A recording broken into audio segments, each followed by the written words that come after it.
Aujourd'hui, nous sommes en compagnie de Pascal Mazzola. C'est toujours un plaisir de vous rencontrer, surtout à cette période de l'année, parce que ça veut dire qu'il va y avoir une nouvelle édition du Festival du Jazz en sol mineur. Parlez-nous-en un petit peu, quand est-ce que ça commence? Alors, Romain, on dit qu'il faut au moins 7 ans pour installer un festival. On arrive à la 8e année. Donc, la 8e édition se déroulera le 24 et 25 août prochain. Et donc, depuis 2 ans, donc on l'a installé sur 2 soirées, avec la particularité qu'on a mis en place, c'est la première soirée qui est une soirée un peu 3 frontières. C'est-à-dire on va se balader autour des 3 frontières qui sont la Belgique, la France et le Luxembourg. Donc on démarrera cette soirée avec un groupe français qui s'appelle Impulse Jazz Quartet, qui vient de sortir un très beau CD en début d'année qui s'appelle Ubuntu. Donc ce groupe est emmené par le saxophoniste Fred Trena. Ensuite, on ira faire un tour du côté de Luxembourg pour retrouver une scène jazz qui est de très haut niveau. Cette année, on a programmé Maxime Bender, qui est un saxophoniste. Il vient avec un projet qui s'appelle Universal Sky, qui a pour thématique un peu là-bas des frontières, quoi, finalement, hein, de pouvoir voyager à travers le monde. Donc, il s'est entouré de très très bons musiciens, avec notamment un guitariste français connu et hyper connu même sur la scène jazz française, qui s'appelle Emmanuel Kodja.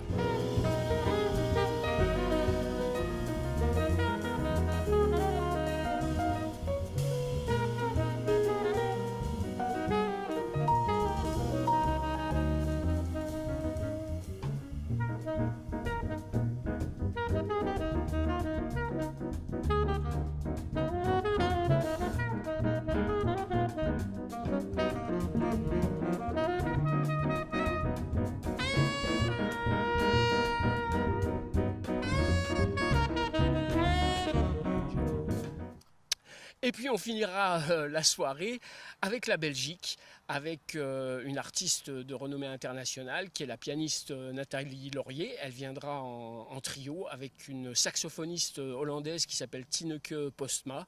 Un très beau projet qu'on a eu l'occasion de voir d'ailleurs au Like a Jazz Machine à Dudelange. Ça devrait séduire, si ce n'est la totalité, le plus grand nombre des festivaliers. Voilà, c'est vraiment enthousiasmant. Là, rien qu'en 2 minutes, on a voyagé, ne serait-ce qu'en Belgique et au Luxembourg. Pour le samedi, comment ça se passe? Alors le samedi, redémarrage à 19h30, hein, c'est à peu près l'heure du début des concerts.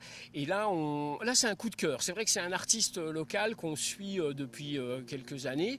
Il sortira d'ailleurs en fin d'année un nouvel album, donc il nous réservera quelques exclusivités. C'est le Patrick Riolet Jazz Band. Patrick Riolet qui est un fantastique pianiste. Il sera accompagné donc en quintette avec entre autres Jean-Pascal Beaufort à la guitare et aux effets.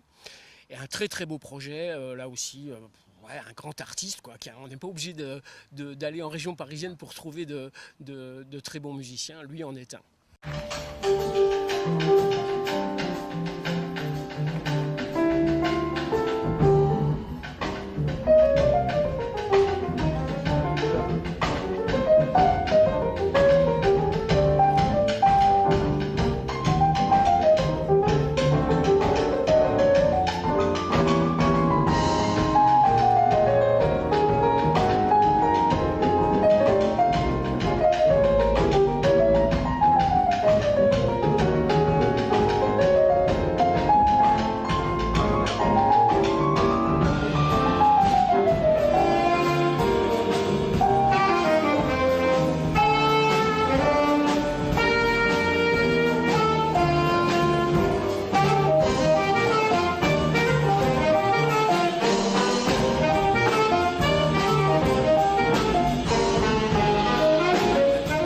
Donc la soirée du samedi avec Pierre Cocaman et un projet un groupe, parce qu'il a plusieurs formations.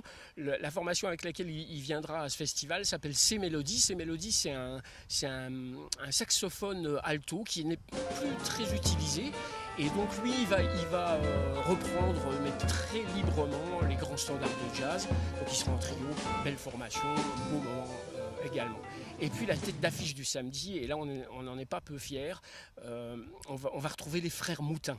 Alors les frères Moutin, c'est les jumeaux les plus connus sur la scène de jazz en France et on va dire à l'étranger. C'est des gens qui tournent aussi bien aux États-Unis que dans toute l'Europe. Donc il était venu, Louis Moutin, accompagner Michel Reiss il y a 4 ans au festival. Et puis cette année, ils ont un nouveau projet. Et donc ils viennent en quintette. Donc les frères Moutin, Louis à la batterie et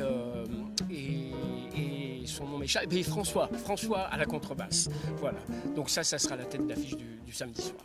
8 années d'existence, sentiment de fierté, je pense, pour toute l'équipe, non? Ben, bien sûr, oui, c'est beaucoup de travail, hein, et puis on lâche rien parce qu'il y a un désengagement de l'État tout le temps au niveau du financement.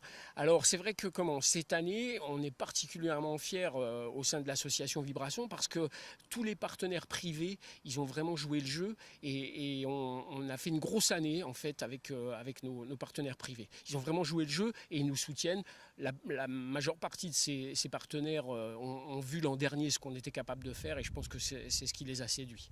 Quand un festival comme celui-ci se termine, ça veut dire qu'on recherche déjà des nouveaux groupes pour l'année suivante? Ah bah bien sûr, on est en plein boom, c'est-à-dire que depuis le début d'année, donc on écoute, on va au concert et on se dit voilà peut-être celui-là pour l'année prochaine, voilà et puis chez nous ça fonctionne très démocratiquement, c'est-à-dire qu'on partage ce qu'on a entendu les uns les autres et puis voilà on essaye de faire un choix cohérent avec une programmation, on va dire il n'y a pas un jazz, il y a des jazz et du coup voilà on essaye à chaque fois d'avoir un large éventail pour que le public y soit aussi satisfait, mais en même temps qu'il découvre des choses.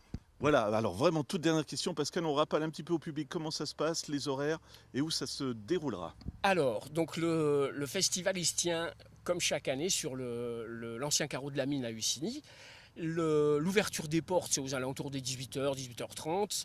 Et puis, question tarif. Alors, les soirées sont à 15 € et on propose un pass 2 jours à 25 €. Ça te va comme ça? Oh, bah, c'est cool. Super, tu vois, Ça a été? c'est moi qui